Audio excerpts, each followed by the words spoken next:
Muy buenas tardes a todos. A nombre del Centro Neurológico del Centro Médico ABC, les damos la bienvenida a este webinar con motivo del Día Internacional de la Epilepsia 2023. Nos da mucho gusto que nos acompañen, que se sumen a esta iniciativa para conocer sobre la epilepsia, sus retos y el panorama actual. A mí no me queda más que agradecerles a todos que estén esta tarde. Agradecerles, por supuesto, a ustedes, doctores, por su tiempo y por la dedicación a este espacio para nuestros pacientes, para familiares, para el público en general. Así es que solo les quiero recordar, la sesión está considerada en 40 minutos y al final habrá tiempo para que respondamos a todas sus dudas e inquietudes. Así es que quiero pedirles que las dejen en el chat de esta plataforma. Y por la tarde, después de esta presentación, estará disponible el contenido en nuestro canal de YouTube para que también nos dejen dudas y comentarios y que los médicos nos ayuden a responderlas. Así es que muy buenas tardes a todos. Doctores, les dejo la palabra y nuevamente muchas gracias. Muchas gracias, Eri, y muchas gracias a los asistentes que el día de hoy participan y nos acompañan en este webinar a propósito del Día Internacional de la Epilepsia 2023. Somos parte del Centro Neurológico, del Centro Médico ABC, particularmente la Clínica de Epilepsia. Es para mí un placer y un honor presentar al doctor Adalberto González Astiazarán, neuropediatra, al doctor Miguel Ángel Collado Corona, neurofisiólogo clínico, al doctor Ernesto Ramírez Navarrete, neurólogo pediatra, al doctor Enrique de Font Reo, neurocirujano de adultos, especializado, entre otras cosas, en cirugía de epilepsia, y al doctor Javier Terrazo y Luc, también neurocirujano, pero pediatra, e igualmente con una muy vasta y amplia experiencia en cirugía de epilepsia. Gracias, yo soy Paul Skurovich, disculpen ustedes, también neurólogo y neurofisiólogo del Centro Médico ABC y del Centro Neurológico. Así que pues es poco tiempo el que tenemos para estar con ustedes y vamos a entrar de lleno a lo que nos compete, a la epilepsia. Y creo que es importante, doctor Ramírez Navarrete, definirla para poder contextualizarnos en el terreno de la epileptología. ¿Qué es la epilepsia? La epilepsia viene a ser la manifestación clínica, expresión que pueden experimentar los pacientes de una enfermedad cerebral que se origina en un desequilibrio químico y eléctrico y que se expresa generalmente como una crisis. Y esta crisis, bueno, puede tener diferentes tipos. El más común es el que todo el mundo conoce, una crisis convulsiva. El paciente cae al piso y se sacude, pero puede haber otras formas de crisis que no necesariamente tienen este componente motriz, sino que se expresan como una desconexión del ambiente, como sería, por ejemplo, las crisis de ausencia. Eso es. Esto quiere decir, doctor Ramírez Navarrete, que una persona que ha tenido una primera convulsión, y esta es una pregunta que me gustaría dirigir al doctor González Astiazarán, aquella persona que ya convulsionó, ¿podemos entonces establecer el diagnóstico de epilepsia? No, me gustaría regresar al punto de partida de Ernesto. Yo propongo que usemos el concepto de una condición, la epilepsia como una condición. No todas las personas que tienen epilepsia tienen los mismos síntomas. Y no por tener un síntoma va a ser epilepsia. Y si seguimos haciendo más elaborado esto, hay muchas causas diferentes y hay muchos pronósticos y hay muchos tratamientos diferentes. Entonces debemos de considerar como un grupo de situaciones que se expresan con esto por un trabajo cerebral irregular, anormal y que debe de ser clasificado y establecido plan de tratamiento. En forma clásica, una sola crisis no hace el diagnóstico. Puede haber una salvedad, aquella en la cual un electroencefalograma nos anticipa que ya viene la segunda y la tercera y la cuarta. Y entonces esperar la sucesión de la segunda crisis es impráctico. Pero tiene que estar muy sólida esa información para asumir el diagnóstico de epilepsia en un primer evento. Entiendo. Entonces podríamos establecer que la epilepsia se define como la recurrencia de crisis de manera espontánea o de manera no provocada. Doctor Collado, con esta primera crisis, ¿cuál es la recomendación que podemos mandar a nuestro auditorio? ¿Cómo podemos hacer el diagnóstico, en primer lugar, de la epilepsia o de las epilepsias? Bueno, es muy importante la información que nos va a dar el paciente o la familia o quienes fueron testigos de la primera crisis, porque el diagnóstico se inicia a partir del cuadro clínico. Hoy día tenemos una gran ventaja, prácticamente todos nosotros tenemos un celular en el que podemos filmar la crisis y llevarla con el médico, informar los antecedentes, si hay alguien en la familia que lo tenga. Y una vez que todo esto se cumplió, podemos realizar algunos estudios auxiliares del diagnóstico, como sería, por ejemplo, el electroencefalograma, que desde 1923-25 se utiliza como un método de apoyo diagnóstico para el clínico.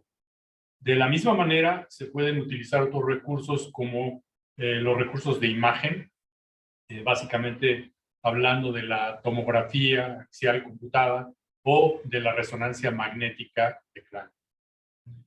Eso es. Entonces, tenemos que partir de un cuadro clínico sugestivo de crisis. Ya dijimos que estas crisis tienen que recurrir y que entonces podemos emplear algunas herramientas diagnósticas para tratar de contextualizar por qué esta persona está teniendo un evento de naturaleza epiléptica. Eso creo yo que nos debe de llevar a las causas y tenemos que tratar de discutir o de establecer si todas las epilepsias son producto de una lesión o qué tipo de lesiones pueden producir crisis epilépticas. Doctor de Font, Enrique, ¿qué nos puedes platicar sobre las causas de la epilepsia? Gracias, Paul. Antes de entrar de lleno en el tema, quisiera nada más subrayar una de las cosas que me parecen muy interesantes que se han dicho antes de mi intervención. Una es que debe haber un adecuado diagnóstico. Eso es primero establecer si efectivamente es epilepsia o son crisis, por ejemplo, por hipoglucemia o alguna causa autolimitada por pensar, por metabólico, por ejemplo. Esto lo que quiero subrayar es que es muy importante tener un diagnóstico muy preciso y también igual de importante un diagnóstico muy temprano. Porque en muchas ocasiones sabemos, sobre todo, que en algunos medios en específico, como podría ser el nuestro, la mayoría de los pacientes no tienen un adecuado diagnóstico y por lo tanto no tienen un adecuado tratamiento. Entonces, partiendo de esta premisa que el tiempo cerebro, que aplica mucho para eventos vasculares cerebrales, también aplica mucho ese concepto para epilepsia.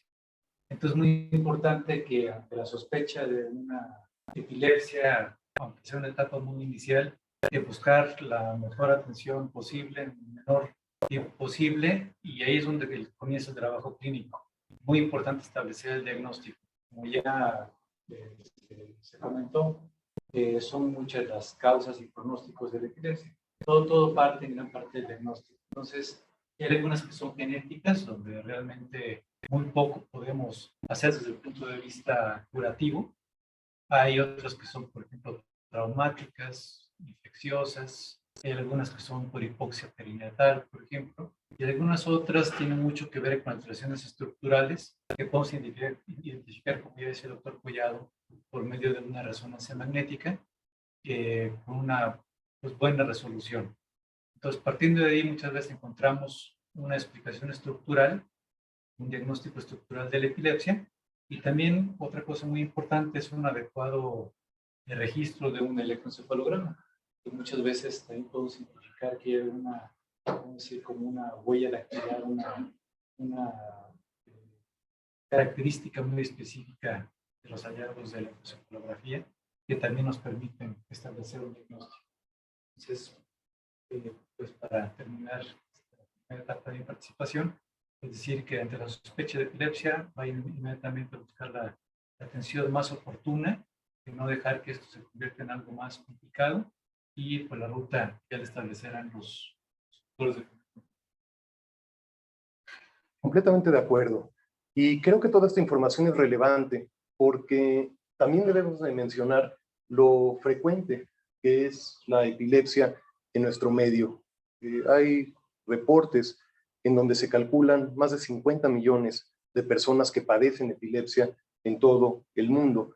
Y parecería, también basado en información muy sólida, que la distribución de la epilepsia no es igual a lo largo de todas las edades y tampoco es igual a través de todas las regiones. Javier, ¿puedes ayudarnos a entender esto? ¿Por qué son diferentes las cifras de incidencia y de prevalencia en algunos grupos de edad? ¿Y por qué pensamos que es más frecuente lo que decía Enrique hace un momento, que hay regiones que son más prevalentes la aparición de epilepsia, y parece que la nuestra es una de ellas? ¿Qué opinas al respecto? Bien, sobre todo en cuanto a los tipos de edad, lo que observamos es lo que había ya tocado un poco Enrique en las diferentes causas. Entonces, en relación a las edades, en los niños, por ejemplo, vemos que las principales causas pueden ser problemas perinatales, pueden ser hipoxia, pueden ser malformaciones, pueden ser inclusive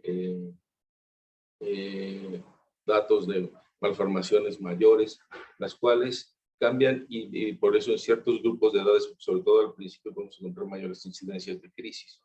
Posteriormente, en la segunda parte, entre niños y adolescentes, empezamos a ver que son más, no encontramos causas estructurales, encontramos causas de tipo genético y que son autolimitadas, que generalmente tienen una adecuada respuesta. Y luego, en la parte adulta, tenemos pacientes que son de tipo genético o encontramos después de los 20, 25 años que las causas pueden ser también estructurales, como pueden ser de tipo infecciosas, o pueden ser tumores, o pueden ser malformaciones, son las mismas. Ya hablando sobre la localización, podemos encontrar lo siguiente. Por ejemplo, en países latinoamericanos, una de las principales causas son infecciosas. Uno de nuestros principales temas en Latinoamérica es la neurocisticercosis. Y por eso tenemos cambios en las tasas de prevalencia e incidencia en Latinoamérica en ese sentido, ¿no? Por ejemplo, en Estados Unidos podemos ver más las tipos genéticas. Entonces, son las variaciones que podemos tener geográficamente en relación a la pregunta comentada. Y todavía tenemos un tercer factor que vale mucho la pena tocar, y es el que las personas que tienen estas crisis vayan efectivamente con el médico correcto y que haya un adecuado clasificación, un adecuado reporte de los pacientes que tienen epilepsia. En los países en vías de desarrollo, pues hay un subdiagnóstico y por tanto también tenemos esas variaciones en cuanto a los diagnósticos y las prevalencias e incidencias.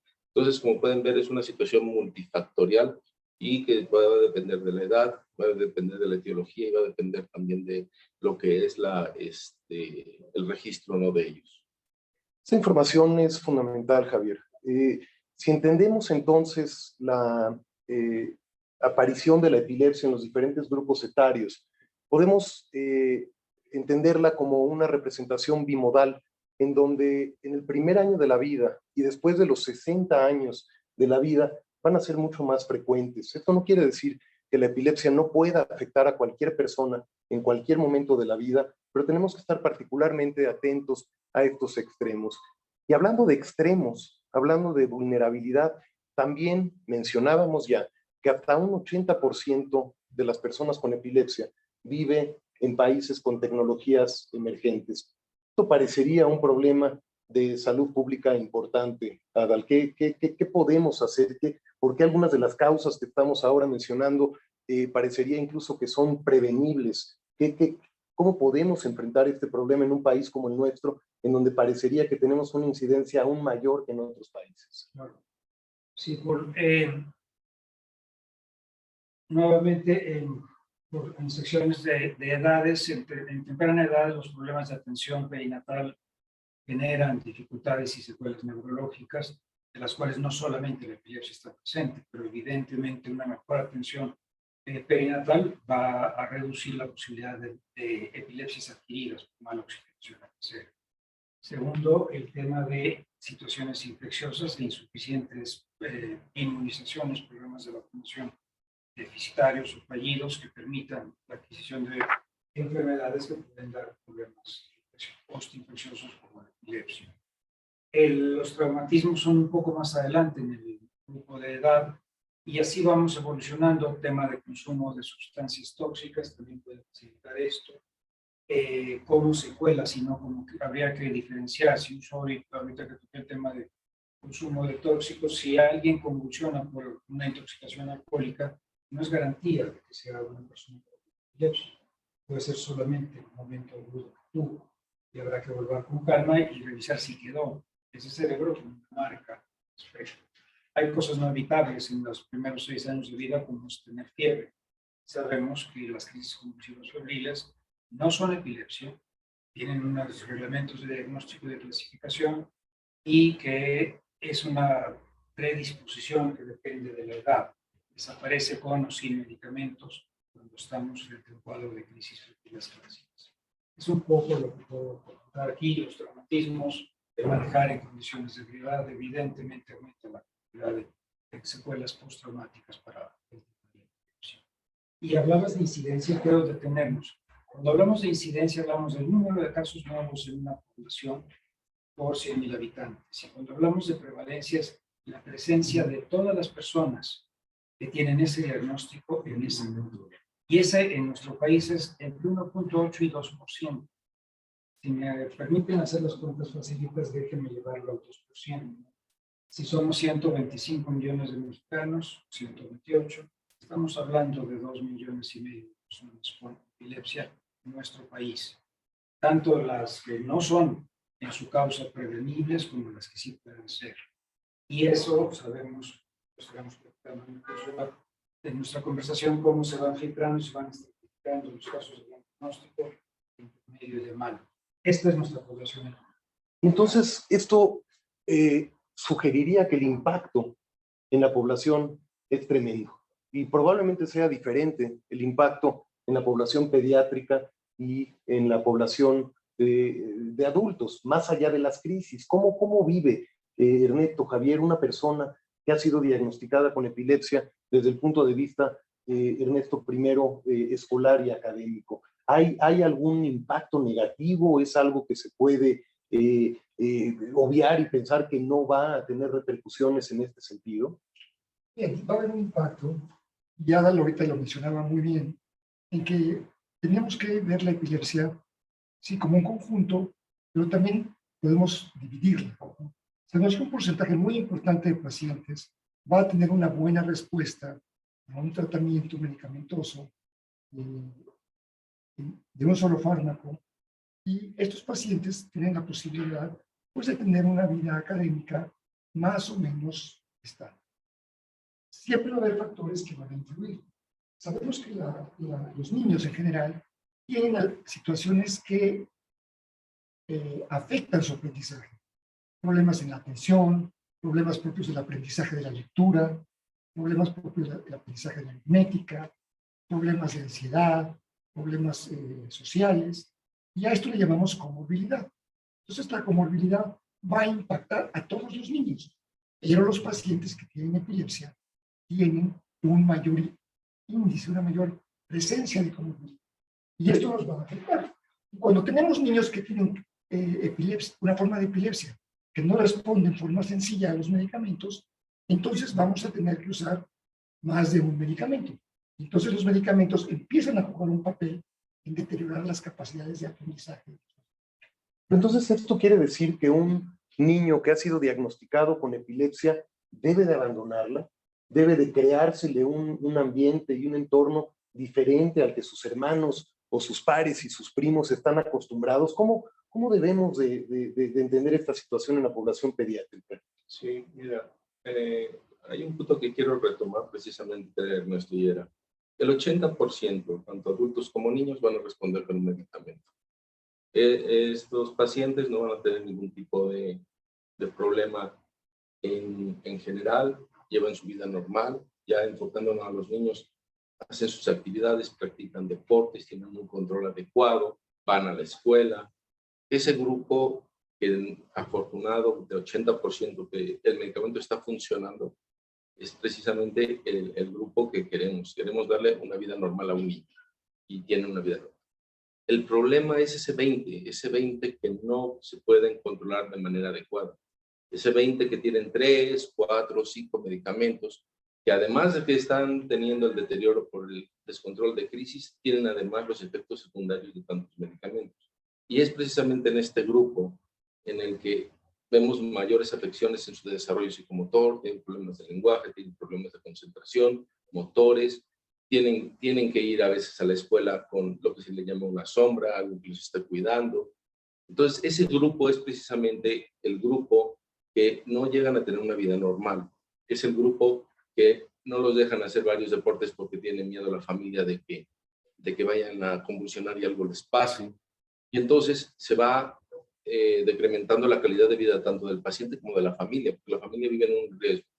Y es este grupo precisamente en ocasiones en que tenemos que nosotros ofrecer algo más, como pudiera ser un procedimiento quirúrgico, algún otro tipo de tratamiento, dieta cetogénica, etc., etc., en los que buscamos que este grupo de pacientes tengan una vida normal. Solamente quisiera agregar, no que tenga epilepsia significa necesariamente que no tiene una adecuada calidad de vida. Pero si hay un grupo, que es de 20, que es refractario de tratamiento médico, que es los que tienen un problema en su desarrollo, tienen un problema en el aprovechamiento escolar, en la calidad de vida, en el cual una clínica tiene que todavía tomar mayores esfuerzos para lograr ese objetivo. Entiendo. Entonces, las noticias y el panorama no parecería ser tan negativo si lo tratamos de entender como el doctor Terrazo lo está explicando. Quiere decir que si seleccionamos el fármaco correcto y lo dosificamos de manera adecuada para el tipo de crisis o el síndrome epiléptico, los medicamentos van a tener acciones diferentes sobre una epilepsia generalizada, cuando viene de toda la corteza, cuando es de inicio focal, etcétera. Pero cuando hacemos un buen diagnóstico, y esto nos vuelve a llevar a lo que el doctor Collado y el resto de mis compañeros han mencionado, de la necesidad de hacer un diagnóstico preciso y un diagnóstico oportuno que va a permitir tener una buena calidad de vida en aquella persona que sufre de epilepsia y de su familia. Pero, Enrique, parecería que 8 de cada 10 o 7 de cada 10 personas que responden al tratamiento sería suficiente para estar satisfechos con lo alcanzado desde el punto de vista farmacológico. ¿Qué pasa con esos 2 o 3 pacientes de este universo de 10, digamos, en donde la respuesta no es suficiente con los fármacos anticrisis? Sí, estaba reflexionando mientras hablaban, me preceden, y primero quisiera profundizar un poco más en la magnitud de la epilepsia. Muchas veces hay esta sensación de desamparo acompañada de la epilepsia, que es una enfermedad diferente, que es una enfermedad que requiere una condición distinta, o que hay algo que los distingue y está como fuera de control en cuanto a la posibilidad de acceder a recursos terapéuticos. Y si lo ponemos en proporción, y ya se dijo mucho de los números, pero si lo comparamos con otras enfermedades, la incidencia, la prevalencia de personas con epilepsia es parecida a la de las personas con cáncer de mama. Y también es igual o quizás superior a la de cáncer pulmonar en hombre. O sea que es una enfermedad bastante común y debemos como sociedad estar muy acostumbrados a convivir con ella y hablar de ella, y también a tenerlo mucho más presente en la conversación.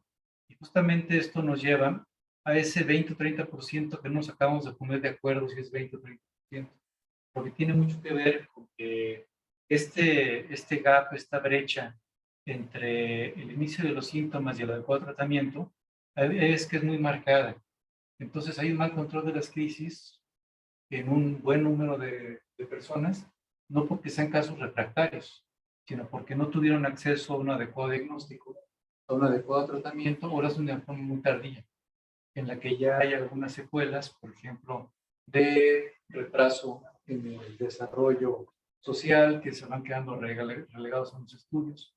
Entonces es muy importante tratar de tener este acceso oportuno. Entonces quizás este número del 30% realmente son 20%, pero depende mucho de la forma como se trate y el momento que se trate a los pacientes. De ninguna forma podemos estar contentos con ese porcentaje. Hablando de los números que ya decía Adalberto, más o menos se calcula que debe haber aproximadamente 2,5 millones de personas con epilepsia en el país. más o menos este 20-30% que no responden a medicamentos, de ahí un tercio, o sea, de este número de 2,5 millones, más o menos el 10%, es un número aproximado de 250,000 que tienen un 70-80% de posibilidades de llegar a curarse con una cirugía de epilepsia. O sea, 250,000 podrían estar mejor de lo que están, que es un número gigantesco. Entonces, contestando tu pregunta, que dice, por el camino largo, definitivamente no podemos estar contentos. Y es muy importante que la gente sepa que hay muchos recursos terapéuticos, muchos recursos dietéticos, como lo decía Javier, y por supuesto el recurso quirúrgico, que sí, que me gustaría que volvemos a este tema, pero no podemos estar tranquilos con este porcentaje. Entonces, Adalf, ¿cómo abordamos, cómo podemos entonces atacar a este problema? Que regresando a los números, y tú eres un especialista en este sentido, a pesar de que la mayoría de los pacientes responden de manera adecuada a pocos medicamentos, con pocos efectos adversos y con una buena calidad de vida, es este pequeño porcentaje que genera las mayores complicaciones, los mayores gastos. ¿Cómo podemos entonces empezar a trabajar con esta subpoblación que podría beneficiarse de manera dramática más allá del primer medicamento? Antes de contestarte esto, nuevamente, estamos en un universo que se llama epilepsia. Y hay muchísimas condiciones diferentes. Hay síndromes epilépticos que se curan solos, con y sin medicamento. Y en el otro extremo estamos en las epilepsias focales, fármacos resistentes, algunas susceptibles de ser tratadas quirúrgicamente, y hay otras epilepsias severas que no tienen ninguna expectativa de ayuda incluso quirúrgica. Tenemos un universo muy grande, muy variado de síntomas, de causas, de tratamientos, de pronóstico. Cuando hablamos de 70-80% de pacientes que les va muy bien, pues, la lectura opuesta que ya señalaron Javier y Enrique, 20 o 30 de cada 100 no les va muy bien. Y una tercera parte de esos son candidatos. ¿Sí? ¿Qué es lo que necesitamos? Un buen diagnóstico, claro, formal, que el cuadro sea suficientemente estereotipado para tener una hipótesis de trabajo como clínico y presentarlo a los quirúrgicos como propuesta. Necesariamente tiene que ser un trabajo multidisciplinario. Esto es un trabajo colegiado. Todos los que estamos aquí aportamos y tenemos capacidades de participar en una o en otra parte de este trabajo grupal. Todos los criterios son necesarios para discutir esto.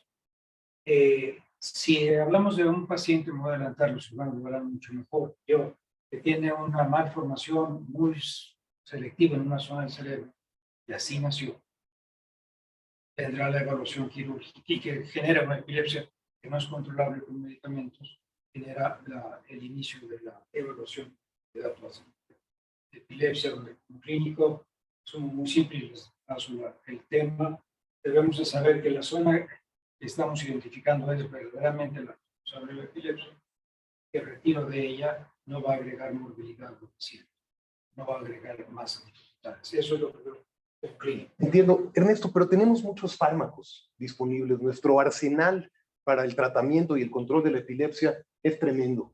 Y parecería que nos llevaría mucho tiempo tratar de hacer una prueba terapéutica combinando a todos los fármacos que hay para asegurarnos que este paciente es farmacoresistente. ¿Qué nos puedes decir al respecto? ¿Cómo podemos utilizar estos medicamentos de manera cuidadosa y en qué momento tenemos que decir, a ver, esto probablemente no está funcionando? Sí, efectivamente tenemos muchos fármacos, pero también sabemos que hay fármacos específicos para nuestros diferentes síndromes epilépticos. Entonces, el que un tipo particular de epilepsia se trate con un medicamento, debe ser con un medicamento adecuado para ese tipo particular de epilepsia. Esto que menciona Paul es súper importante porque lo hemos vivido todos los que trabajamos con epilepsia, como a veces tenemos a un paciente al que efectivamente se le han probado todos los fármacos. Lleva 10 años fracasando, no probando, sino fracasando en el intento de controlar las crisis, y cuando llega a un grupo especializado como el nuestro, pues ya ese paciente, como bien mencionó Enrique, pues tiene una cantidad de secuelas y un deterioro cognitivo inmenso. Entonces, el criterio actual es muy claro. Un paciente que es refractario, Y refractario quiere decir que sigue teniendo crisis a pesar de haber escogido 2 medicamentos, ya sean separados o combinados, adecuados para su tipo particular de epilepsia, y que no le controlan las crisis, debe ser evaluado para un tratamiento no medicamentoso. Entiendo. Entonces, este número de 2 fármacos que no han funcionado de manera bien seleccionada y bien dosificada. Y eso nos lleva entonces al manejo quirúrgico. Tenemos poco tiempo y creo que tenemos la obligación de hablar del manejo quirúrgico tanto en adultos como en población pediátrica, como un recurso que existe, que es seguro, que funciona. Y después me gustaría, Adal, terminando esta parte del aspecto quirúrgico, platicar un poco de cómo ha funcionado, al menos en esta institución, este tipo de procedimientos. Vamos a empezar con los adultos, Enrique, si estás de acuerdo. ¿De qué hablamos cuando hablamos de cirugía de epilepsia? Primero, de una muy mala información, si me permiten iniciar así. Tenía muchísima atención de la mayoría de los pacientes que llegan al consultorio, a nuestra clínica, referidos entre nosotros o que vienen de otras partes del país, de otros países, buscando la cirugía de epilepsia, es porque ellos lo están buscando, no porque alguien se los ofrezca. Entonces, el primer punto que quiero destacar, les pregunto que cuándo se enteraron que hay cirugía de epilepsia, y la mayoría me dice, pues me acabo de enterar hace un mes, o me acabo de enterar hace una semana, o que vi un reportaje, o vi alguna nota en algún periódico, pero la mayoría de ellos tienen una capacidad de epilepsia, 10 o 20 años, primero se habla de la cirugía de epilepsia. Entonces, es como la primera cosa que vale la pena resaltar, que primero viene una muy mala información. El segundo es que, a pesar de que es un recurso que ha demostrado su eficacia y su aplica para adultos y para niños, la mortalidad por una cirugía de epilepsia no es cero, pero es muy cercana al 0%. Mientras que una epilepsia farmacoresistente que ya se definió, aumenta 10 veces el riesgo para una muerte prematura en las personas que tienen un mal control de la epilepsia. Si comparamos 10 veces el riesgo con el de casi 0, pues es muy aceptable considerar una cirugía de epilepsia. Las reglas generales es que lo que buscamos es desconectar, inhibir o resecar la zona de inicio de las crisis. Eso nos lleva a un trabajo bastante rápido a veces o bastante elaborado en muchas ocasiones para identificar de dónde vienen las crisis. Pero una vez que conseguimos este objetivo, pues ya podemos hacer un plan terapéutico. Entonces el objetivo es separar del circuito epileptogénico, esa zona de inicio de las crisis, del resto de la actividad eléctrica del cerebro, de una forma segura y de una forma eficaz. Significa que no agreguemos ninguna morbilidad o que agreguemos una morbilidad muy aceptable, ¿no? Que eso también es un déficit calculado, no necesariamente una complicación. Entonces, mientras completemos estas reglas, pues es muy válido considerar una cirugía de epilepsia. Y otra cosa que me quisiera, antes de pasar la palabra a Javier, destacar, aquí se juntan en la cirugía de epilepsia 2 estigmas. El primer estigma es el estigma de la epilepsia, que de por sí mismo ya es algo muy distintivo de la epilepsia y que ojalá que pudiéramos avanzar en ese sentido como sociedad. Y la otra, el propio estigma de la cirugía de cerebro, de la cirugía de cráneo, que mucha gente, a pesar de que sea muy segura y eficaz en específico para epilepsia, tiene una especie como, al principio, muy justificada resistencia a considerarlo, primero por mala información, pero también porque mucha gente considera que su vida va a ser diferente para mal, porque hay pues sí, también un mismo estigma de alguien que ya pasó por una cirugía de epilepsia, aunque sea exitosa. Y por último, que esto debe de ir siempre acompañado por un equipo multidisciplinario que tome las decisiones de forma colegiada, y además que debe haber un buen acompañamiento posoperatorio.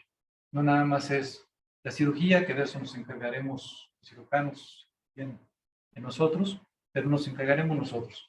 Lo muy importante es lo que pasa antes y lo que pasa después, que es tan importante como lo que pasa el día de la cirugía. Entonces, sí se requiere un acompañamiento para que en caso de una cirugía de epilepsia exitosa, vuelvan progresivamente a la normalidad, sin pasar por esa carga de la normalidad que muchas veces puede ser complicada. Entonces, hay un antes, hay un durante de la cirugía y hay un después, y todo es tan importante. El trabajo previo, la cirugía que debe hacerse bien hecha en un centro especializado que tenga la capacidad, y después un buen acompañamiento. Si esos 3 elementos los tenemos bien amalgamados, bien armados, Normalmente 1 más 1 más 2 es igual a 3 y les debe de ir muy bien. Clarísima información. ¿Hay aspectos particulares para la epilepsia en adultos mayores y en mujeres? Pero yo quisiera ahora dirigir la pregunta quirúrgica a niños. ¿Hay algunos elementos particulares que debemos de considerar? ¿Hay algunos procedimientos que son particularmente útiles en población infantil? Sí, retomando lo comentado por Enrique y Adal, pues el éxito de la cirugía de epilepsia consiste en estudiar bien al paciente con un grupo multidisciplinario y buscar el mejor procedimiento para cada caso. Cuando uno tiene la suerte de que el caso es bien escogido, podemos obtener hasta un 80-90% de posibilidad de mejorar o inclusive retirar las crisis. Y cuando uno se enfoca en los niños, la primera pregunta que le viene a mucha gente es ¿cómo voy a operar a un niño? O sea, mejor lo sigo manejando con medicamentos. Ya como se ha comentado, ha quedado claramente en la literatura escrito que les va mejor al paciente bien escogido hacer una cirugía que continuar 4 o 5 años con medicamentos. Y ya hablamos que tener a un niño que no le puedes controlar las crisis y que lo mantienen nada más con los medicamentos y hay una repercusión en su desarrollo, que luego con la cirugía a veces no es fácil revertir. También hemos hablado del gap o de la distancia que hay entre que tú haces el diagnóstico y que este paciente llega a un lugar donde se le puede ofrecer el procedimiento. En promedio de la literatura hablan de 8 a 10 años. Entonces imagínense un niño que se le hace el diagnóstico, se le deja 8 años convulsionando, lo que ya habíamos platicado de todas las repercusiones, cuando sabemos que ese procedimiento le pudiera haber ayudado si lo hubiéramos practicado. Porque el segundo factor importante para el éxito de la cirugía es que sea el menos tiempo de evolución posible. Todo eso ya está también bien descrito. Entonces, esas son las principales particularidades. Hay cuestiones técnicas en los niños, que hay que cuidar más el sangrado, que hay otros tipos de procedimientos como es desconexiones cuando encontramos grandes áreas donde a los niños les va mucho mejor, pero por cuestiones de tiempo no quisiera ahondar más. Muy bien, estamos efectivamente con el tiempo prácticamente encima, pero yo no quisiera, Adal, dejar de mencionar algunos de los aprendizajes y de las enseñanzas que hemos alcanzado durante estos primeros años de trabajo grupal. ¿Cómo entiendes tú el éxito de este y de otros programas de integrales de epilepsia y de cirugía de epilepsia como este? Claro. Gracias por... Nuestra historia es, partimos nosotros 6, he puesto el apodo de los Six Packers, he conocido por muchos lugares diferentes y contamos con el apoyo en el 2017 del Servicio de Atención a la Población Vulnerable, en los cuales dijeron, nunca hemos hecho esto, hagamos. Hasta antes de ese momento habían sido esfuerzos individuales, una cirugía y después de 2 años o 3, otra, y no teníamos una estandarización de trabajo. Nos reunimos los 6, discutimos, hicimos movimientos mismos que están en revisión continua y conseguimos el apoyo para intervenir a 3 pacientes. Nosotros trabajamos pro bono en esa situación y después vino el apoyo de una familia, unos altruistas que dieron mucho más fortaleza económica al programa y nos dijeron, vamos a apoyar con 10 cirugías por año por 2 años. Vemos. El 28 de mayo vamos a cumplir 5 años. El próximo 28 de mayo, y hasta el día de hoy tenemos 65 pacientes intervenidos y 72 procedimientos hechos. Esta es una fusión, y entonces este núcleo de 6, pues hay que agregar al núcleo de atención a la población vulnerable, hay que agregar a la familia inicial, y de ella tenemos 2 familias más que se han unido a este trabajo, y hay que agregar a los residentes, que son enormemente importantes en todo esto, y a colegas que nos están requiriendo pacientes. Entonces, este es un grupo, este Six-Packer, y ahorita, sin exagerar, somos 100 personas fácilmente involucrados en esto. Empezamos a operar a nuestros pacientes y el proceso ha ido evolucionando y se estableció lo necesario para hacer algo que en México no se había hecho, que se llama estereoelectroencefalografía. Ahí me quedo con la palabra, Enrique Cabello lo describirá mucho mejor. Y quiero hablar de un caso de los muchos que tenemos históricos. Voy a cambiar su nombre por razón de confidencialidad y vamos a decir que se llama Isabel, que tiene 15 años de edad y que al mes de edad tuvo un derrame cerebral que destruyó el 80% de su hemisferio. A partir de ese día empezó a tener convulsiones diarias. Cada mes estaba hospitalizada por múltiples convulsiones, lo que se llama estado epiléptico. Llegó con nosotros en el 17, evalué, hice un trabajo inicial, después lo presenté en grupo y teníamos dudas que era necesario hacer una prueba muy específica que se llama prueba de Wald. La llevamos a cabo, demostramos que sí se podía retirar ese hemisferio, y entró a cirugía septiembre del 2018 y se hizo una cirugía muy extensa. Javier y Enrique la llevaron a una hemisferectomía. En enero del 3 meses después, 4 meses después, fue su última convulsión. Hasta el día de hoy. Hoy tiene 4 años sin convulsionar y se retiraron los medicamentos. Y estos 4 años, si hubieran esta familia pagado solamente medicamentos, no hablemos de ningún otro costo, ningún estudio de laboratorio, ningún gasto hospitalario, ningún transporte, solamente compra de medicamentos, hoy curiosamente cumple 1500 días, está en control absoluto de esta niña que le puse el nombre de Isabel para retirar. Y habría pagado 224.700 pesos. Solo, y no estoy hablando de calidad de vida, que obviamente es otra, pero esta es una de las grandes puertas, esta es una de las grandes aristas de trabajar en la cirugía de epilepsia: calidad de vida, mejor dinámica de la familia, y se invirtió mucho dinero en su evaluación prequirúrgica y su trabajo quirúrgico. Y como paciente pediátrica requiere más días de manejo hospitalario postoperatorio. Pero afortunadamente con un buen resultado que justifica este trabajo. Tenemos ahora oportunidad de abrir el micrófono. Erika nos va a hacer favor de transmitir algunas de las preguntas e inquietudes de los asistentes a este webinar. También los invitamos a que se pongan en contacto con nosotros al Centro Neurológico en el teléfono 55 11 03 16 00 y ahí con preguntar por algún miembro y representante de la clínica de epilepsia les van a hacer un par de preguntas muy sencillas y rápidamente van a poder tener acceso a alguno de estos especialistas. Eri, ¿tenemos algunas preguntas listas y preparadas? Claro que sí, doctor. Les voy leyendo las inquietudes que nos comparten. Buenas tardes a todos. Tengo un bebé de 4 meses y medio. Ya desde hace 2 meses comenzó a tener sus primeras crisis.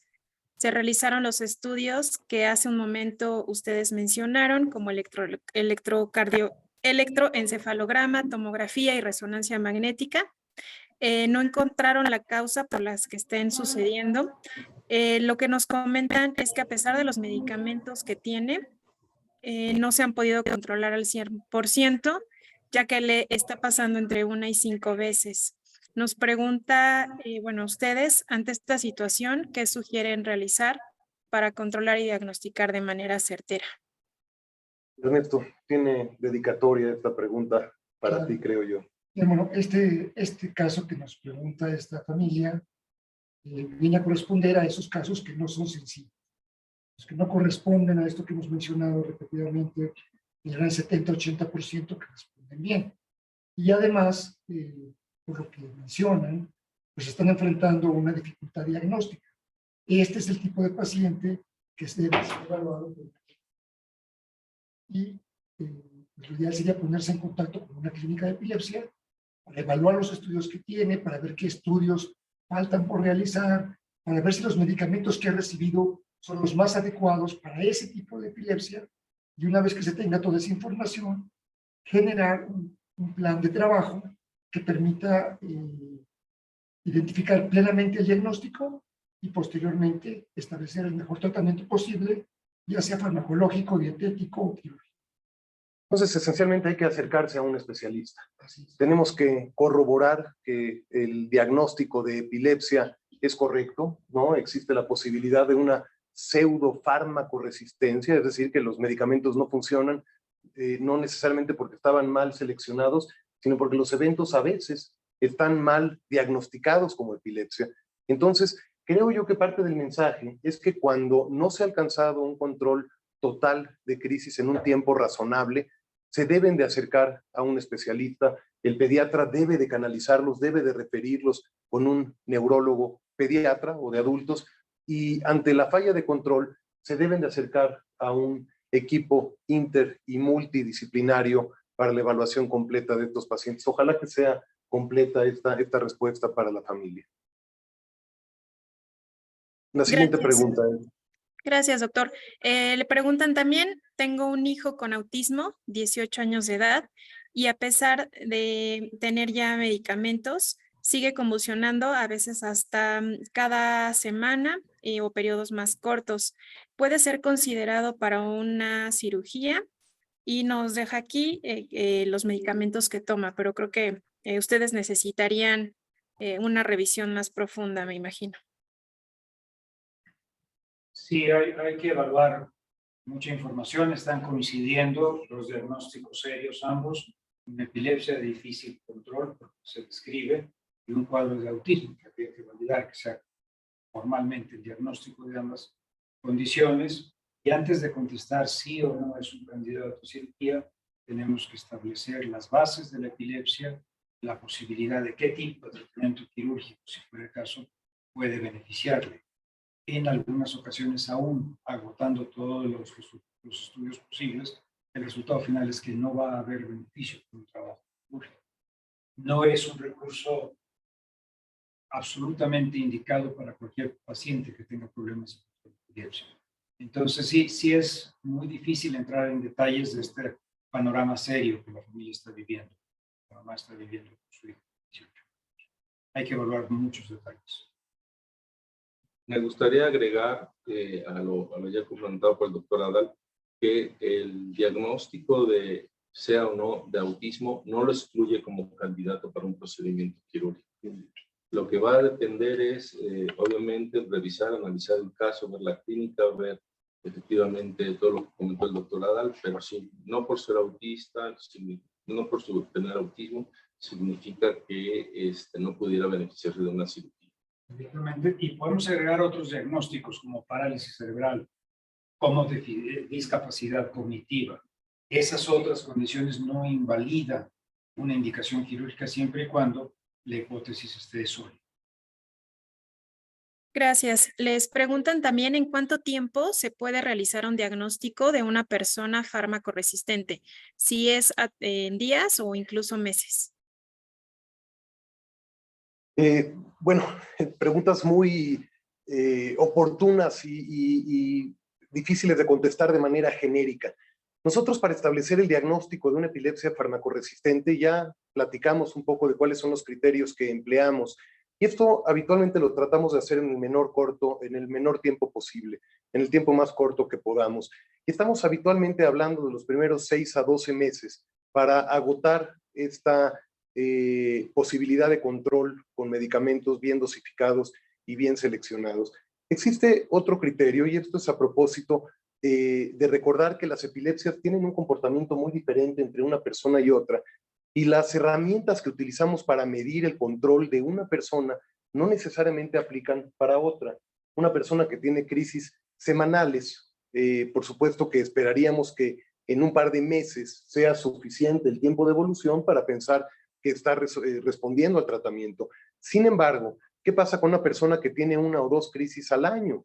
Y entonces, si pasan algunos meses, pudiera ser que es el tiempo intercrítico habitual de esta persona. Así que nuevamente es el tema de la necesidad de individualizar el abordaje diagnóstico. Pero para fines prácticos, estamos contra una carrera en donde deberíamos de tener la posibilidad de documentar la farmacoresistencia y la indicación quirúrgica, yo diría que en algunos meses. ¿Cuántos exactamente? Es ahí en donde se tiene que individualizar entre un paciente y otro. Cuando no tenemos un buen control después del primero o hasta el segundo año, entonces algo estamos haciendo mal, algo tenemos que hacer diferente y no caer en esta situación en donde vamos a volver a intentar nuevas dosis y nuevos medicamentos, etcétera, porque la epilepsia fármaco-resistente, ya se ha dicho, es eso. Es una epilepsia que no responde a ningún tipo, ni a ninguna combinación, ni a ninguna dosis de fármacos. Y cuando hemos alcanzado estos criterios de farmacoresistencia que ya se mencionaron, 2 fármacos solos o en combinación, a veces podemos usar un tercero, Pero si esto no funciona en los primeros 6 a 12 meses, las posibilidades de estar ante una epilepsia farmacoresistente son altas y ese es el momento en donde debemos de implementar un diagnóstico estructurado y organizado para tratar de definir si el paciente podría ser un buen candidato quirúrgico. Me gustaría agregar, en relación a una pregunta que se me hizo de las particularidades de los niños. Hablamos de un 20 o 30% de los pacientes que no responden, pero todavía tenemos un grupo más pequeño dentro de ese 20-30, que son niños, generalmente primero o segundo año, se le llaman las epilepsias catastróficas. Son epilepsias muy graves, son epilepsias que cuesta mucho trabajo controlarlas, que llenan ciertos criterios a la hora de que uno los estudia, y son tal vez la única excepción Indicación para... en la cual no esperamos 6 meses, procuramos hacer un diagnóstico. Es tal vez la única excepción, ahorita que me venga a la mente, la única excepción donde no esperamos 6 meses, por ejemplo. Si inmediatamente los identificamos, inmediatamente se presenta en la clínica y se habla qué tipo de tratamiento se le puede ofrecer. Ahora, perdón, ¿y qué haríamos ante una lesión epileptogénica en donde podemos anticipar que no vamos a tener una buena respuesta, correcto? Sí, es una indicación muy clara también para cirugía, porque por una parte coincide que tenemos una lesión, que posiblemente es una indicación para cirugía, y tenemos también un síndrome epiléptico, que es refractario al tratamiento médico. Entonces son 2 indicaciones muy claras. Por ahí, conceptualmente sí cambia, si me entran en temas muy técnicos, porque no solamente es quitar la lesión, pero también es comprender ese circuito epileptogénico para cumplir los 2 objetivos. Tratar la etiología de base que tiene indicación quirúrgica, que puede ser un tumor, puede ser una inflamación arteriovenosa, cavernoma, una lista muy larga, pero además, si esto causa epilepsia, hacer un abordaje de una clínica de epilepsia para entender si podemos hacer algo adicional en la cirugía y solucionar la epilepsia y solucionar la patología de base. Gracias, doctores. Les preguntan también qué problemas de aprendizaje puede presentar un niño con epilepsia. Bien, un niño con epilepsia puede presentar diferentes problemas. Los problemas de aprendizaje básicamente son 2. Los problemas relacionados con la lectura y la escritura y los problemas relacionados con el manejo numérico, propiamente toda la mecanización aritmética. Sin embargo, un niño con epilepsia también puede presentar otros problemas, como son problemas de mantener la atención suficiente para poder recibir la información y procesarla, ¿sí? Y sabemos que en los niños con epilepsia, estas llamadas comorbilidades, es decir, estas condiciones que no son directamente dependientes de la epilepsia, pero que con frecuencia se asocian a ella, son mucho más frecuentes que en la población no epiléptica. No sé si quieres complementar. También hay niños con epilepsia sin problemas de Así es, claro. Sí. Y, en fin, tenemos otra vez un espectro muy amplio de diferentes condiciones. Y también tener vigilancia de medicamentos que pueden afectar los procesos de aprendizaje y no propiamente la epilepsia. Hay ciertos medicamentos que reducen márgenes de atención, llamamos toxicidad cognitiva o bien toxicidad conductual, que va a repercutir en el desempeño tanto en población pediátrica como en adultos. Entonces, en ocasiones tenemos pacientes muy bien controlados, pero con mucha toxicidad por el medicamento que se empleó. Y nos ha pasado a cualquiera de nosotros 6. Entonces, siempre es un proceso de vigilar la utilidad y la tolerancia. Son exactamente igual de importantes. Gracias, doctores. Estamos prácticamente en tiempo, pero aún nos quedan algunas preguntas. Voy a hacer un par más y le pediré igual a la gente que se ha quedado pendiente que nos localicen en el centro neurológico. Así es que la primera pregunta es: un joven que empezó a los 10 años con epilepsia, él lo hizo hace 5, está controlado actualmente. Hace un momento ustedes mencionaron que la epilepsia se puede corregir o incluso desaparecer. ¿Cómo saber si es así, si ya está tomando medicamentos? Es decir, ¿se pueden retirar estos medicamentos para ver si ha respondido bien e incluso se corrige la epilepsia? Bien, esta pregunta es muy importante. Tenemos un criterio que no es un criterio individual, no es un consenso que se ha hecho a nivel internacional, que cuando tenemos 5 años en un paciente libre de crisis, podemos hablar de una remisión de la epilepsia. Pero siempre, antes de quitar un medicamento, tenemos que saber de qué estamos hablando. Hay que ver qué tipo de epilepsia tiene esta persona, ¿sí? Hay algunos síndromes epilépticos, que ya lo mencionó Alberto de manera muy puntual, que con los sin medicamentos van a remitir. Si este niño, que ahora ya es un adolescente, tiene uno de estos síndromes, por supuesto que podrían quitarse los medicamentos. Pero hay síndromes epilépticos en este grupo de edad que sabemos que en el momento en que le quitemos los medicamentos, aunque tenga 5 años sin crisis, pueden recidivar. Entonces, dar una recomendación sin conocer a fondo cuál es el diagnóstico con nombre y apellido de este paciente no es posible.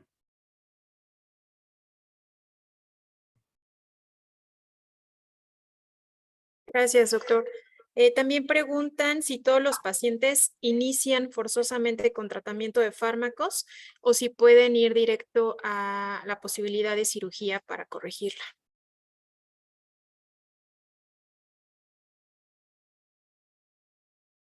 Pues una cosa no es excluyente de la otra. Cuando alguien tiene epilepsia, pues el sentido común nos dice que hay que darle anticonvulsivos. Hay que hacer un trabajo previo para seleccionar cuál es el que mejor corresponde para el perfil del paciente y el tipo de epilepsia, pero eso no excluye que podamos comenzar en paralelo, cuando ya vemos que hay criterios de refractariedad, a hacer esta valoración como candidato a cirugía. Entonces, no se necesita como condición quitar los anticonvulsivos para poderlo valorar. Siempre o la mayoría de las veces se hace simultáneamente. Están tomando anticonvulsivos y al mismo tiempo hacemos la valoración preoperatoria. En la gran mayoría de los casos, los anticonvulsivos no interfieren con el resultado de los estudios. O sea, la resonancia va a seguirnos mostrando las mismas imágenes, aún los electroencefalogramas, en este caso videoelectroencefalograma, que lo recomendado, no suele ser afectado por el efecto de los anticonvulsivos. Y sin embargo, sí representa un riesgo suspender los anticonvulsivos. Hay una excepción en algún subgrupo muy pequeño de pacientes en que sí necesitamos hacer un registro, un videoelectroencefalograma, en el que sea indispensable que el paciente tenga una crisis. Pero es un grupo muy pequeño de pacientes. Ahí sí intentamos hacer el registro, lo desvelamos, si no es suficiente, puede ser que sí le bajemos la dosis de los medicamentos al 50% o hasta suspenderlo, pero dentro del hospital para garantizar la seguridad del paciente, pero son situaciones muy excepcionales. Eso nos permite en muchas ocasiones identificar de dónde viene la crisis, o sea, el sitio de inicio de la crisis, por lo que tenemos una región, o por lo menos lateralizarla, si es hemisferio derecho o hemisferio izquierdo, y a partir de ese elemento ya podemos continuar la línea de trabajo con una hipótesis más sólida, mucho más específica, pero es muy excepcional cuando tenemos que suspender o reducir dosis de medicamentos. Normalmente no lo hacemos, se continúan los medicamentos. Sí, prácticamente cuando un paciente empieza a presentar crisis, siempre le vamos a iniciar un medicamento convulsivo. Pero un punto que mencionaba Javier y que es súper importante es que hay algunos pacientes que en cuanto iniciamos un diagnóstico bien orientado, vamos a identificar un síndrome epiléptico y una etiología epiléptica que necesita tratamiento quirúrgico. Entonces, en esos pacientes, el tiempo en el que vamos a tomar la decisión quirúrgica pues va a ser muy rápida. Por ejemplo, en las epilepsias catastróficas. Si tenemos un niño que tiene mal formada la mitad del cerebro, pues prácticamente tiene que ir a un tratamiento quirúrgico pronto. Pero sí, va a ser prácticamente imposible que eso se haga el diagnóstico de inmediato y que nunca pase por un tratamiento farmacológico. Aquí estamos buscando trabajar con lo que llamamos un principio de convergencia. Estamos tratando de que la información obtenida desde diferentes perspectivas o desde diferentes ópticas nos apunten a un mismo lugar, que las manifestaciones clínicas de una epilepsia o de una crisis convulsiva en el contexto de epilepsia puedan ser explicadas por la localización, por ejemplo, de una lesión. Y el electroencefalograma que nos demuestre esas descargas, que nos hablan de una mayor actividad eléctrica y química de esa zona, que nuevamente sea concordante con esa zona o con esa lesión en donde tenemos estructuralmente una alteración cerebral. Entonces, este principio de convergencia es lo que nos va a permitir diseñar, hacer un traje a la medida a fin de cuentas, y tomar este tipo de decisiones en quiénes tenemos que hacer más electros, en quiénes tenemos que tratar de hacer un registro ictal, es decir, videograbar una de las crisis durante el electro, en qué pacientes vamos a necesitar una valoración neuropsicológica o psiquiátrica. Entonces, creo que parte del mensaje que queremos transmitir es esta necesidad de tratar de individualizar el abordaje de un paciente para verdaderamente crear una estrategia que se adapte a las necesidades propias de esa, que no necesariamente van a ser iguales a las de un paciente parecido o distinto. Muchas gracias, doctor, y a todos. Por parte del Centro Médico ABC, no me queda más que agradecerles su participación. Y pues nuevamente, doctor Miguel Ángel Collado, doctor Enrique de Font, doctor Adalberto González, doctor Ernesto Ramírez, doctor Paul Skurovich y doctor Javier Terrazo, les agradezco infinitamente que hayan tomado esta tarde el tiempo para platicar sobre la epilepsia, y pues les dejo el micrófono por si quieren que cerremos con algún mensaje o alguna idea que se nos haya quedado. En el chat les estoy dejando la página del Centro Médico ABC para que puedan encontrar más información sobre el centro neurológico, y también el teléfono para que tomemos todas sus inquietudes y dudas. Muy buenas tardes y nuevamente gracias. Gracias. Doctor Collado, quisiera... Sí, solamente me gustaría agregar a todo lo antes dicho que todos los recursos diagnósticos, terapéuticos que se emplean en estos pacientes están perfectamente bien alineados con la bioética. Tenemos el principio de beneficencia, buscamos exclusivamente el beneficio de estos pequeños, o de estos pacientes, perdón. No maleficencia, obviamente, no causar un daño mayor al que ya puedan tener. El principio de justicia, no importa la condición racial ni socioeconómica que los pacientes tengan para ser atendidos por esta clínica, y la autonomía, que el paciente decide lo que se va a hacer con él en el último de los casos. Cuando se trata de los pequeños, desde luego, los tutores o los padres son los que toman la decisión, pero todo esto cumple perfectamente con las normas bioéticas que establece Lars Medic. Gracias. ¿Quiere alguien dirigir las últimas palabras de despedida y agradecimiento a nuestros audientes? Pues, de mi parte, sí, estos foros son muy valiosos para nosotros porque nos permite dar el mensaje, primero, de que es una enfermedad muy común, de que hay que acompañar a la gente que tiene epilepsia, y muy importante es que lo que aplica para otras enfermedades como el evento vascular cerebral, el tiempo de cerebro lo aplica muy bien también para epilepsia. Entre más pronto busque una atención calificada, sin importar la edad, a meses de edad es muy importante hacerlo con neurólogos pediatras, neurocirujanos pediatras.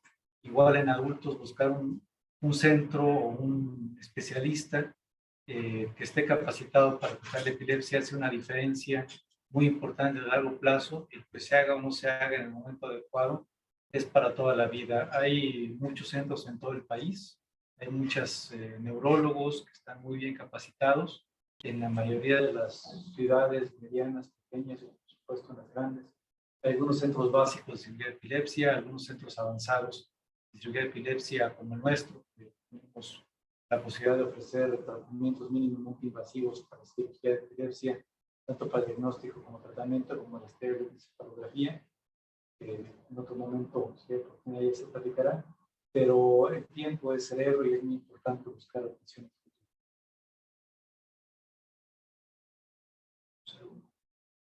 Muchas gracias y muy buena tarde. Gracias a todos. Buenas tardes.